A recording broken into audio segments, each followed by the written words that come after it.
동참해 주셨으면 고맙겠습니다. 오늘 함께 은혜 받을 말씀은요, 이사야 11장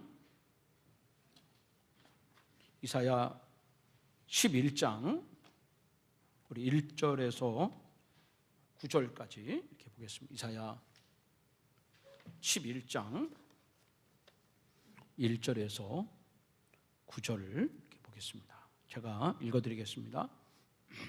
이새의 줄기에서 한 싹이 나며 그 뿌리에서 한 가지가 나서 결실할 것이요, 그의 위에 여호와의 영 곧 지혜와 총명의 영이요 모략과 재능의 영이요 지식과 여호와를 경외하는 영이 강림하시리. 그가 여호와를 경외함으로 즐거움을 삼을 것이며 그의 눈에 보이는 대로 심판하지 아니하며 그의 귀에 들리는 대로 판단하지 아니하며 공의로 가난한 자를 심판하며 정직으로 세상에 겸손한 자를 판단할 것이며 그의 입에 막대기로 세상을 치며 그의 입술의 기운으로 악인을 죽일 것이며 공의로 그의 허리띠를 삼으며 성실로 그의 몸에 띠를 삼으리라.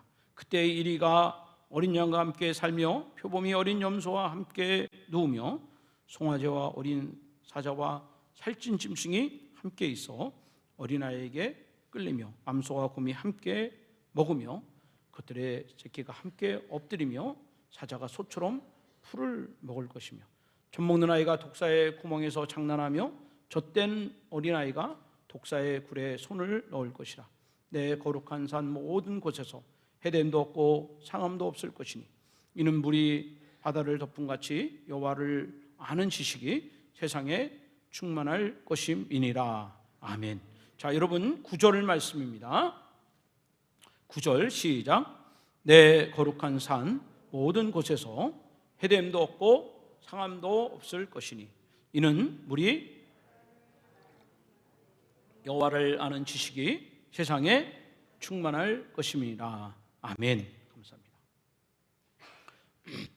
우리 해마다 12월 25일 이렇게 성탄 감사 예배를 드리지만 올해는 정말 어느 때보다도 우리 마음속에 정말 감사가 저절로 우러나오는 감사 예배가 되는 것 같아요. 우리 한 해 동안 정말 살얼음을 걷는 듯한 하루하루를 우리가 보내고 그리고 여기까지 오게 되었습니다. 그리고 성탄 감사 예배를 드리면서 우리의 환경과 우리의 상황이 어떠하든지 우리에게 하늘의 구원과 하늘의 평강을 주신 아기 예수를 우리 심령 안에 이제 모심으로 말미암아 우리가 이 땅에서 흔들림 없이 담대하게 살아갈 수 있도록 은혜를 주신 거 참 너무 감사하다, 그런 생각을 갖게 됩니다.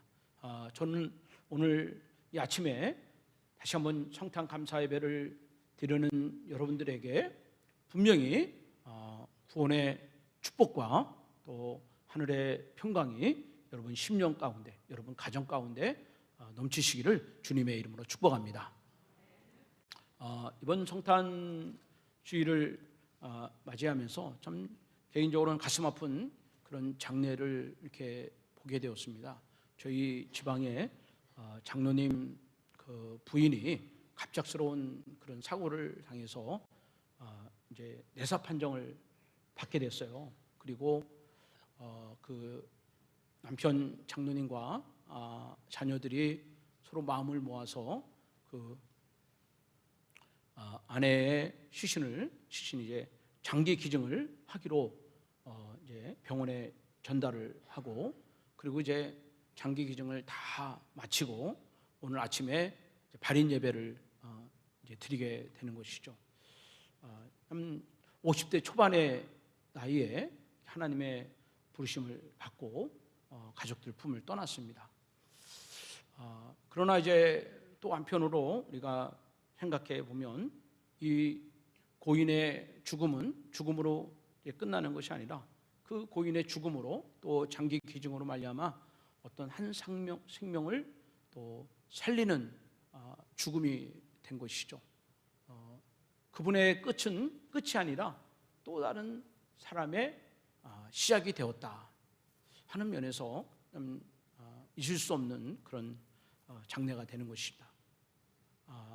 여러분, 우리 하나님의 아들 예수 그리스도의 오심도 마찬가지입니다. 주님이 하늘 보좌를 버리고 이 땅에 내려오신 것, 또 죄 없으신 예수님께서 십자가에 달려 죽으신 것, 이것은 끝이 아니라 그 죽음으로 말미암아 온 인류가 하늘의 생명을, 새 생명을 얻을 수 있는 그런 귀한 선물을 우리에게 주신 것이고, 또 예수 그리스도의 십자가의 죽음은 끝이 아니라 그것을 통해서 하나님의 나라가 새롭게 시작됐다는 면에서 우리에게 이 성탄의 기쁨이 크다, 이렇게 여러분 말씀드릴 수가 있는 것이죠.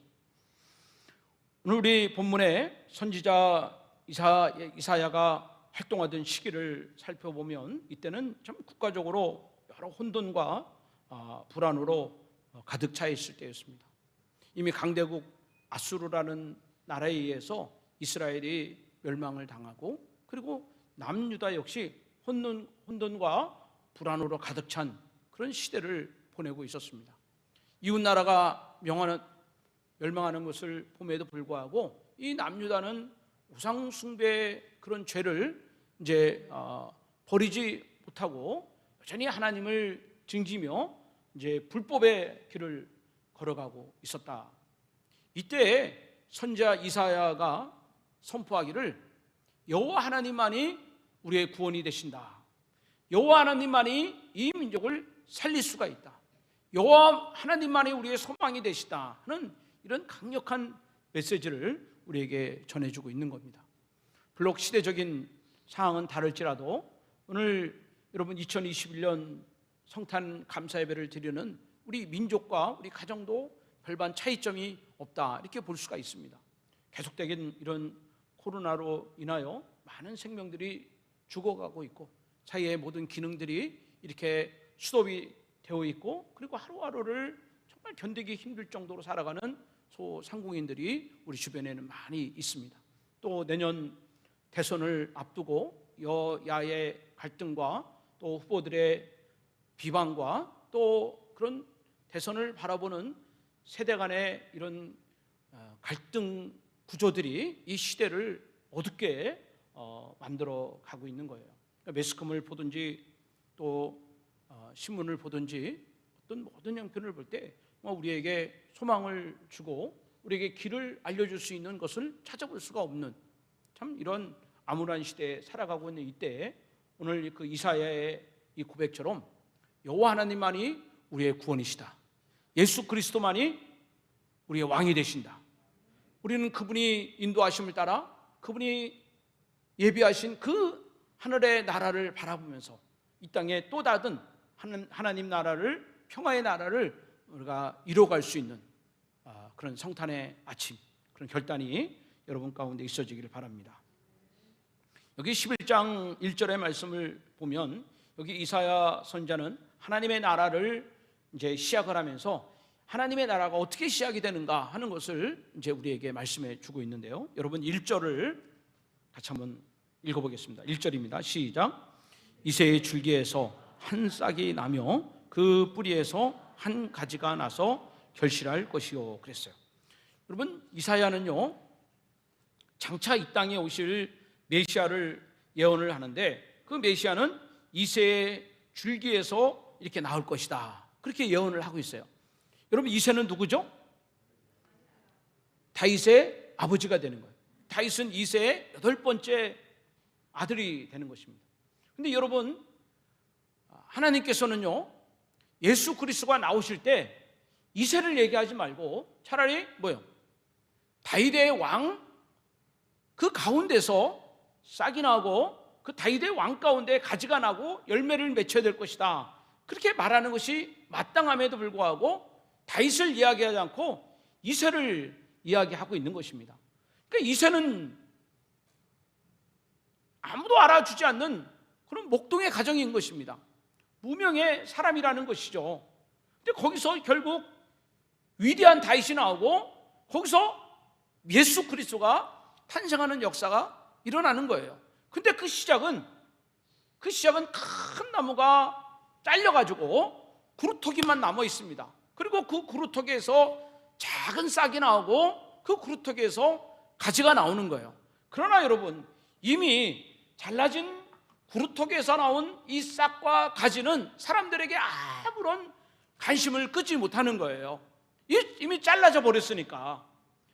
이미 무너져 버린 그 나뭇가지를 무슨 어떤 유익함으로 사람들이 바라볼 수 있겠어요? 근데 여기서 중요한 하나님의 메시지가 담겨져 있다는 것입니다. 그것은 하나님의 나라가 그렇게 아무 보잘것없는 싹과 아무도 관심을 갖지 않는 가지에서 하나님의 나라가 시작이 된다는 거예요. 실제로 예수님이 여러분 우리 가운데 오셨을 때 그분이 무슨 큰 호화 궁궐에서 오시지 않았다는 거예요. 예수님이 재력 있는 가문에서 나오지 않았어요. 예수님이 그 당시 이름만 돼도 알 수만 있는 떵떵거릴 수 있는 권력자의 집안에서 예수님이 오시지 않았어요. 예수님이 이 땅에 오신 것은 여러분 이새의 싹과 가지처럼 그분은 베들레헴 유대 땅의 한 나뭇가지에서 그 냄새나는 그 마을 구육 가운데서 예수님이 이 땅에 오셨어요. 그리고 예수님을 잉태한 마리아는 아무도 알아주지 않는 무명의 시골 처녀였어요. 그리고 그의 약혼녀 요셉은 목수였습니다. 비천한 직업을 갖고 있는 그런 자들이었어요. 아무도 내세울 곳이 없는 그런 서민들이었단 말입니다. 그런데 예수님이 하나님의 아들이 그 가운데 나셨다는 거예요. 또 예수님이 공생애를 시작하면서 그 제자들 12명을 불러 모아 함께 하나님의 나라를 만들어 갈 때 그 12명은 다 하나같이 변두리 사람들입니다. 어부 출신이에요. 내세울 것 없는 사람들입니다. 별 것 없고 학식이 없는 자들이에요. 그 중에는 사람들에게 손가락질을 당하던 세리마태도 있습니다. 또 그 가운데는 예수님을 팔아넘긴 그런 가룟 유다도 있습니다. 근데 그들과 더불어 하나님의 나라를 만들어 간다는 거예요. 이것은 이새의 싹과 줄기와 같은 것이에요. 그리고 예수님이 사역을 하실 때 그 예수님이 만났던 사람들은 권력자가 아닙니다. 가진 자가 아닙니다. 예수님은 약한 자들, 눈물이 있는 자들, 고통이 있는 자들, 서러움에 복받치는 자들, 죽음이 있는 자들, 갈 곳 없는 자들, 의지할 곳 없는 사람들, 약한 자들, 주님이 이들을 만나주시고 그리고 이들과 더불어 하나님의 나라를 보여주시고 확장시켜 가셨어요. 그리고 예수님 마지막 십자가에 달리실 때도 예수님은 죄인의 신분을 가지고 그렇게 십자가에 달려 죽으셨어요. 예수님이 이렇게 여러분 이새의 싹과 가지처럼 볼품없고 내세울 것 없고 가치없는 인생을 살아가셨기 때문에 아무도 예수를 하나님의 아들로 인정하는 자가 없었다. 그 예수를 우리를 위해서 이 땅에 오신 구원자로 그렇게 섬기는 자들이 없었다는 거예요. 그래서 요한복음 여러분 1장 11절 12절에 보면 예수가 자기 땅에 오매 자기 백성이 영접하지 않았다는 거예요. 창조주 하나님이 여러분 구원의 하나님이 자기 땅에 오시고 자기 백성들 가운데 피조물 가운데 오셨지만 아무도 그 예수를 영광 돌리지 않았어요. 그분이 하나님이 이 땅에 오셨다는 것을 찬양하지 않고 경배하지 않았어요. 왜 그럴까요? 싹과 줄기에서 나셨기 때문에 그래요. 볼품없는 모양으로 오셨기 때문에 그렇다는 것입니다. 그러나 여러분 그 작은 싹과 줄기에서 나신 그 예수 그리스도가 여러분 온 천하 열방을 다 구원할 메시아가 된 거예요. 온 천하 열방을 하나님의 나라로 인도할 구세주가 되셨다는 것입니다. 그리고 여러분 모든 천한 자들과 약한 자들 가운데 주님이 오셨기 때문에 모든 사람들이 예수 그리스도를 믿을 수 있고 그 예수 그리스도 옆에 나갈 수 있고 예수 그리스도를 영접할 수 있는 그런 신분의 자리로 이 땅에 오신 거예요. 그분이 너무 많이 배운 분이라면, 그분이 너무 높은 분이라면, 그분이 너무 권세 있는 자라면 누가 예수님을 가까이 갈 수 있겠습니까? 그러나 주님은 가장 낮고 천한 자리에서 가장 낮은 자리에 연약한 사람들과 함께함으로 말미암아 수고하고 무거운 짐진 자들아 다 내게로 오라, 다 내게로 오라, 다 내게로 오라. 어떤 지혜에 있든지 어떤 상황이 있든지 다 예수 그리스도를 믿고 따를 수 있도록 주님이 그런 믿음의 길을 걸어가셨다. 그래서 이사야는요 그 예수님의 모습을 예언을 하면서 이런 글을 남겼어요. 그분은 고운 모양도 없고 풍채도 없고 흠모할 만한 아름다운 것도 없다 그랬습니다. 그런 볼품이 없는 그분이기 때문에 사람들은 관심을 갖지 않았지만 그러나 영접하는 자, 곧 그 이름을 믿는 자들은, 그 믿는 자들은 하나님의 자녀가 되는 그런 권세를 하나님이 허락해 주셨습니다. 이사야는 계속해서 이제 이새의 싹과 줄기 가운데 오신 그 메시아는 하나님의 영으로 충만함을 입었다, 그렇게 말씀을 하고 있습니다. 자, 여러분은 2절 말씀을 같이 한번 보시면 되겠습니다. 2절입니다. 시작. 그의 위에 여호와의 영 곧 지혜와 총명의 영이요 모략과 재능의 아멘. 여기 보니까 세 가지 영이 있죠. 그게 뭡니까? 지혜와 총명의 영, 모략과 재능의 영, 지식과 여호와를 경외하는 영이 강림하시리니 그랬어요. 그 볼품없이 오신 그분이시지만, 아무도 관심을 갖지 않는 분이지만, 그분이 하나님의 나라를 만들어가는데 어떻게 해서 그런 놀라운 영향력이 나타날 수 있을까? 바로 여호와의 영이 그 위에 강림하시리니 그랬어요. 그래서 여러분, 예수님이 하나님의 나라를, 평화의 나라를 이 땅에 실현시켜 갈 때 그분이 제일 먼저 하신 일이 뭐냐면 하늘의 영으로 충만함을 입었다 그랬어요. 자, 마태복음 3장 16절을 같이 보시면, 마태복음 3장 16절, 마태복음 3장 16절 한번 읽어보십시오. 시작. 예수께서 세례를 받으시고 곧 물에서 올라오실 때, 그 다음 뭐라 했어요? 하늘이 열리고, 그 다음에 하나님의 성령이 비둘기에 같이 내려 자기 위에 임하심을 보시더니. 자, 여러분 한번 크게 따라서 합시다. 하나님의 성령. 다시, 하나님의 성령. 여러분, 예수님께서 세례를 받으시고 나서 올라오실 때 제일 먼저 나타나는 일이 뭡니까? 하나님의 성령이 구에 임하셨다는 거예요. 하나님의 성령. 연약하지만 사람들에게 드러낼 것이 없는 그 예수님이지만, 하나님의 영이 임함으로 말미암아 하나님이 놀라운 일들을, 인간의 힘으로는 상상할 수 없는 놀라운 일들을 하나님은 이루어 가셨다는 거예요. 그러니까 결국 여러분, 우리가 2021년 12월 25일 이 성탄 감사 예배를 드리는 저와 여러분들은 우리가 예수님이 이 땅에 오신 거 감사해야 되지만, 또한 여러분, 성령님이 우리 가운데 임하신 거 감사하시기를 바랍니다. 왜냐하면 예수가 그리스도가 되시고, 예수가 구원자가 되시고, 예수가 메시아가 될 수 있는 그 힘이 어디에 있느냐? 바로 성령에 있다 하는 것입니다. 성령에 있다. 구약의 그 요셉은요, 구약의 예수님의 모델과 같다, 구약의 예수님의 그림자와 같다, 이런 얘기를 많이 합니다. 왜냐하면 그 요셉의 그 인생을 보면 그는 버림받은 인생이에요. 예수님이 그렇게 버림받듯이 버림받은 인생입니다. 형들에게 버림을 받았습니다. 또 주인집 그 아내에게 그 성폭력의 누명을 씌우고 감옥의 죄수의 신분으로 들어갔습니다. 그리고 궁궐의 신하들에게 또 배신을 당했습니다. 그러니까 요셉의 그 인생은 떠밀리는 인생이에요. 낭떠러지로 떨어지는, 정말 브레이크가 고장난 차가 언제 부딪힐지 모르고 언제 추락할지 모르는 위험 가운데 달려가는 그 인생이 요셉의 인생이었습니다. 요셉의 인생을 아무도 관심을 가져주지 않아요. 남의 집에 노예로 들어간 요셉, 또 집에 사모님을 성폭행했다는 이유로 감옥에 죄수의 이름으로 들어간 그 요셉, 여러분, 그 요셉을 누가 기억을 할 수 있겠습니까? 그러나 요셉은 다른 사람이 갖지 못하는 그 놀라운 것을 갖고 있었는데, 그는 바로 여호와의 영으로 충만했다는 거예요. 요셉은 여호와의 영으로 충만했다는 것입니다. 때문에 그 요셉은 애굽 왕의 그 꿈을 해몽할 수 있었고, 그런 다른 사람들과 더 앞서 나가서 통찰력을 가지고 이 백성의 모든 국민들이 살아갈 수 있는 이런 정책을 필 수가 있는 것이죠.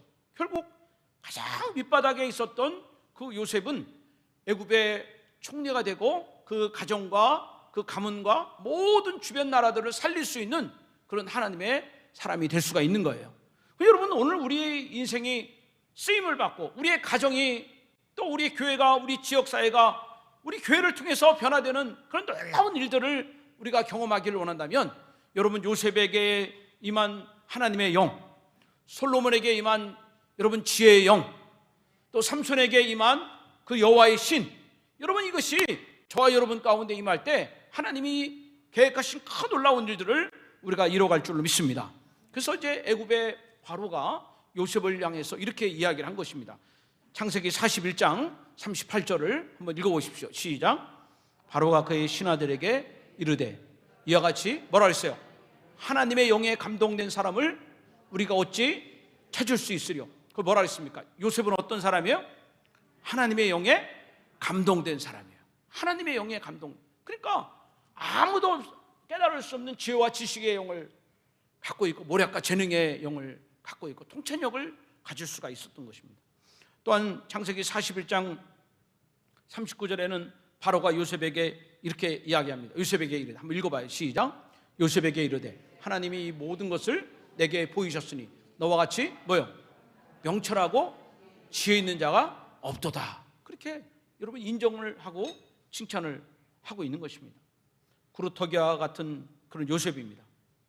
아무런 보잘것이 없는 싹과 가지의 요셉이었지만 그가 하나님의 영에 감동될 때 아무도 감당할 수 없는 그 큰 놀라운 일들을 이룰 수가 있었습니다. 사도행전의 제자들 역시 요셉과 같이 하나님의 영에 감동된 그런 자들이었습니다. 그들이 전에는 죄인이었고 그들은 배신자였습니다. 그들은 예수를 부인하고 도망가기에 바빴습니다. 그들은 늘 두려움에 사로잡힌 그런 자들이었습니다. 하지만 여러분, 성령이 제자들에게 임할 때 그들은 완전히 새로운 자들이 됐습니다. 그 모든 방해에도 불구하고 담대하게 복음을 전하였고 사람을 살리고 하나님의 나라를 세워가는 이런 놀라운 일들을 감당할 수 있었습니다. 어떻게 그것이 감당이 가능할까? 바로 하나님의 영에 감동이 될 때, 여러분, 하나님이 사람으로서는 할 수 없는 일들을 주님이 하게 하신다는 거예요. 자, 성경을 한번 봐요. 사도행전 2장 1절로 4절입니다. 한번 읽어보세요. 1절로 시작.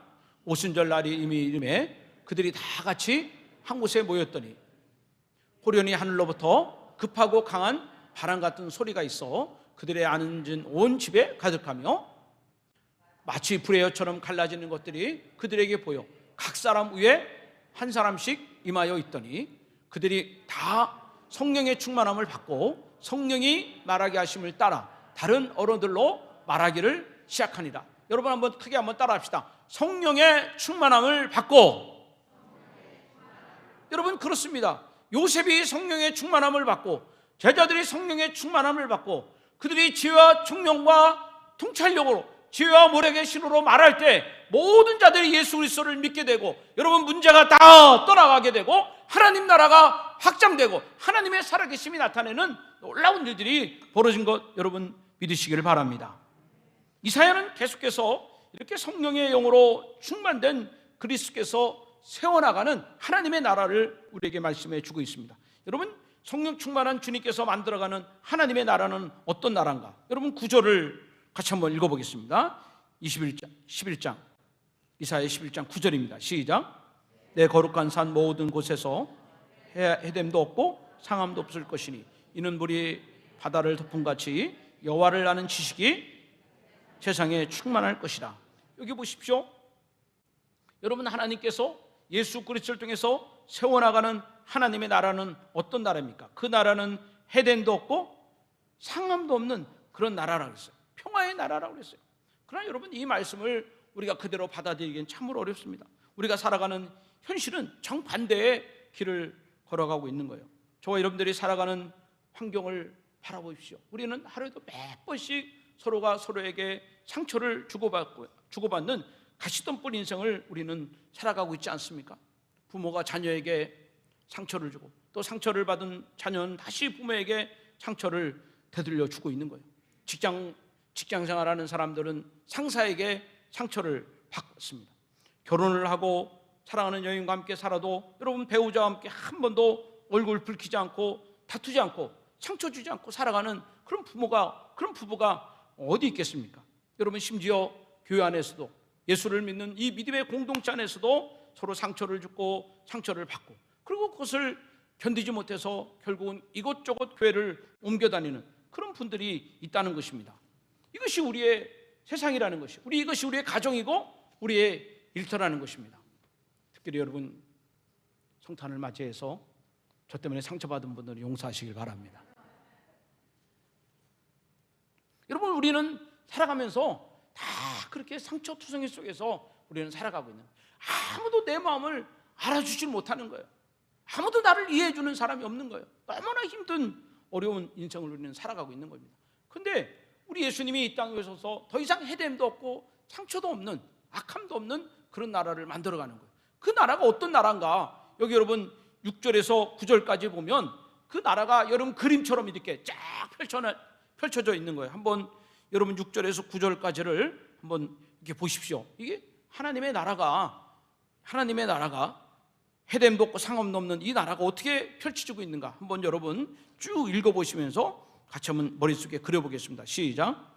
그때의 이리가 어린 양과 함께 살며 표범이 어린 염소와 함께 누우며 송아지와 어린 사자와 살찐 짐승이 함께 있어 어린아이에게 끌리며 암소와 곰이 함께 먹으며 그것들의 새끼가 함께 엎드리며 사자가 소처럼 풀을 먹을 것이며 젖 먹는 아이가 독사의 구멍에서 장난하며 젖된 어린아이가 독사의 굴에 손을 넣을 것이라.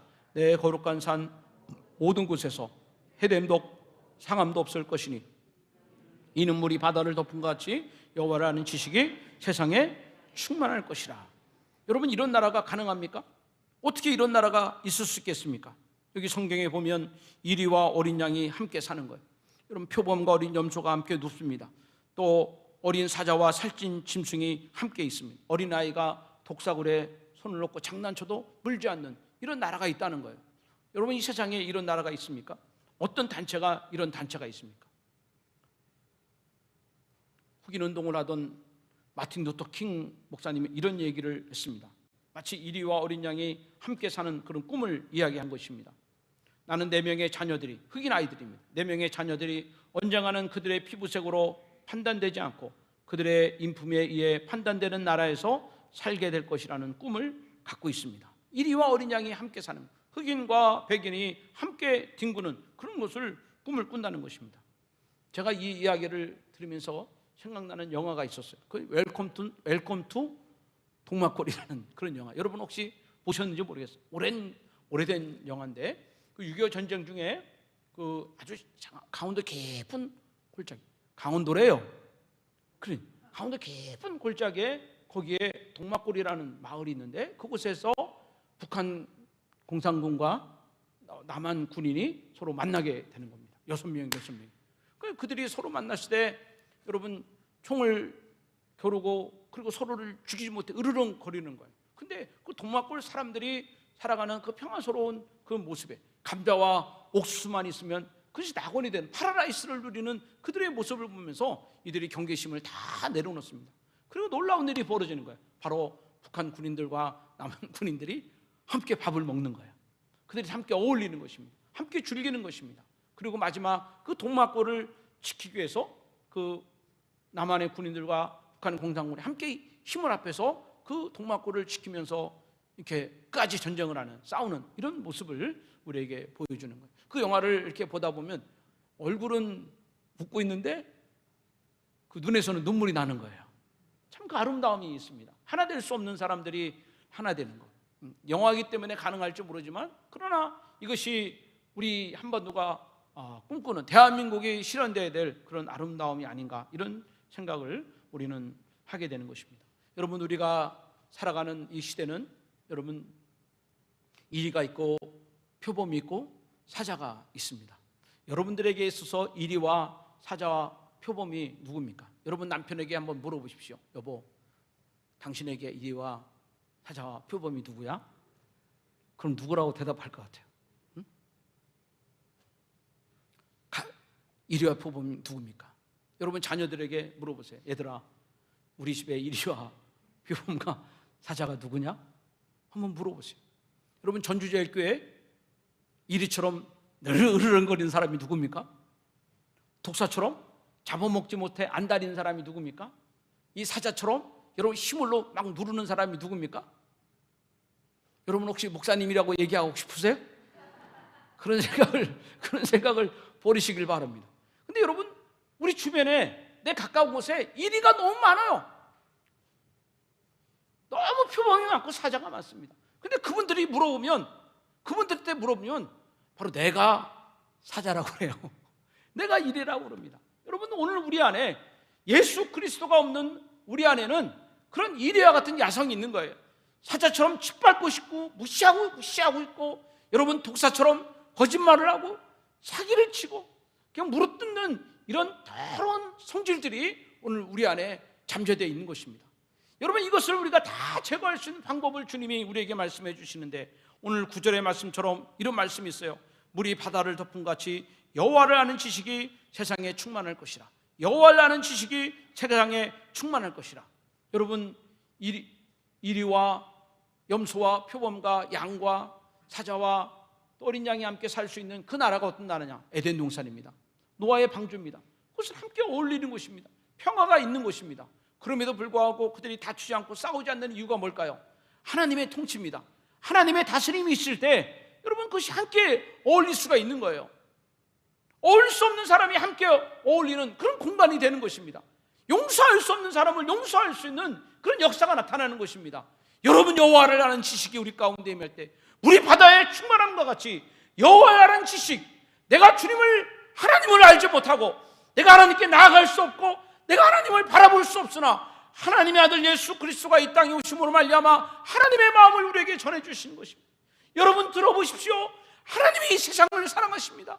여러분, 믿으십시오. 하나님이 여러분을 사랑하십니다.